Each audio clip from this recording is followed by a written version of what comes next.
মালদার কালিয়াচক ২ নম্বর ব্লকের দক্ষিণ চণ্ডীপুর গ্রামের মাঝে দিয়ে বয়ে গেছে ভাগীরথী নদী।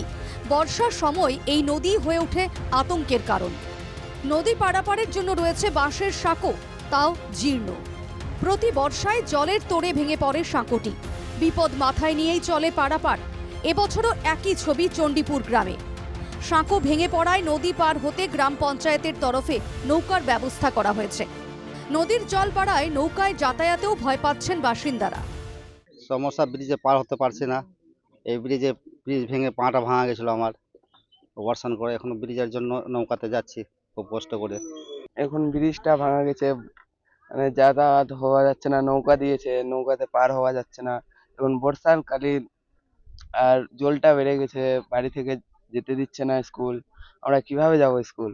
আগে কিভাবে যেতে স্কুল? আগে এই ব্রিজ দিয়ে যেতাম, এখন ভাঙা গেছে। চণ্ডীপুর গ্রামে পাকা সেতুর দাবি দীর্ঘদিনের। প্রতিশ্রুতি মিললেও হয়নি পাকা সেতু, অভিযোগ গ্রামবাসীদের। প্রেজেন্ট মন্ত্রী অর্থাৎ মাননীয়া সাবিনা ইয়াসমিন মহাশয়া, উনি আমাদেরকে প্রতিশ্রুতি বারবার দিয়েছেন কি ব্যারিজটা হয়ে যাবে, এবারকে পাস করে দিলাম। আমাদের এখানে মাটি পর্যন্ত পরীক্ষা হয়েছে ব্যারিজ করানোর জন্য, কিন্তু ফলস্বরূপ এই যে আপনারা স্বনজরেই দেখতে পাচ্ছেন বেহাল অবস্থায় পড়ে রয়েছে সেতুটায়। তাই আমরা প্রতিকার চাই যে অতি থেকে অতি শীঘ্রই পড়াশোনার বিঘ্নতা যাতে না ঘটে, যাতে মানুষ কৃষিকাজ করে খেতে পারে, তাই আমরা সেতুটি চাইছি। তৃণমূলের মন্ত্রীরা আছে, এরা কোনো জনসাধারণের কাজ করে না। ভোটের সময় প্রতিশ্রুতি দেয়, কিন্তু তারপরে কোনো কাজ হয় না। বারে বারে ভোটের সময় বলেছিল এখানে পাকা সেতু হবে, কিন্তু তারপরেও দেখা গেল 30 বছর ধরে বাসের সেতু মানুষ প্রাণ হাতে করে পারাপার করছে। তাতেও সেখানে গভর্নমেন্টের মন্ত্রী আছে, তৃণমূলের মন্ত্রী আছে, কিন্তু তার কোনো হেলদোল নেই। রথবাড়ি গ্রাম পঞ্চায়েতের প্রধানের সাফাই, সেতু নির্মাণে বরাদ্দ টাকা পঞ্চায়েতে নেই। সেতুটা তো অনেকদিন থেকেই হয়েছে। আমরা আমাদের লোকাল মন্ত্রীকে জানিয়েছি, সাবিনা ইয়াসমিন দিকে। উনি এসে ইঞ্জিনিয়ার পাঠিয়ে মাটি টেস্ট করেছে। তো এখন আমরা আপাতত নৌকার ব্যবস্থা করেছি।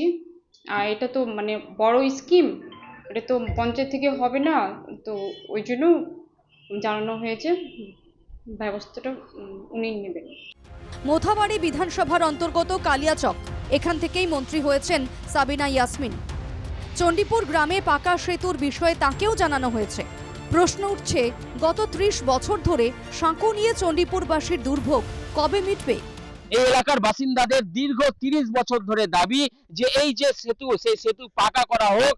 এবং পঞ্চায়েত ভোট গেছে, লোকসভা ভোট গেছে, তাদের ভুরি ভুরি প্রতিশ্রুতি দেওয়া হয়েছে, কিন্তু এখনো তাদের যে পাকা সেতুর দাবি, সেই পাকা সেতুর দাবি কিন্তু পূরণ হয়নি। ফলে এই বর্তমানে যে সেতুর অবস্থা, বাসের সেতু, সেই বাসের সেতু ভেঙে পড়েছে। ফলে তাদের যোগাযোগের যে মাধ্যম নৌকাতে করে যাতায়াত করতে হচ্ছে। ফলে চরম সমস্যায় পড়েছেন এই দক্ষিণ চণ্ডীপুর এলাকার গ্রামবাসীরা। মালদা থেকে সুমিত ঘোষের রিপোর্ট, NK টিভি বাংলা।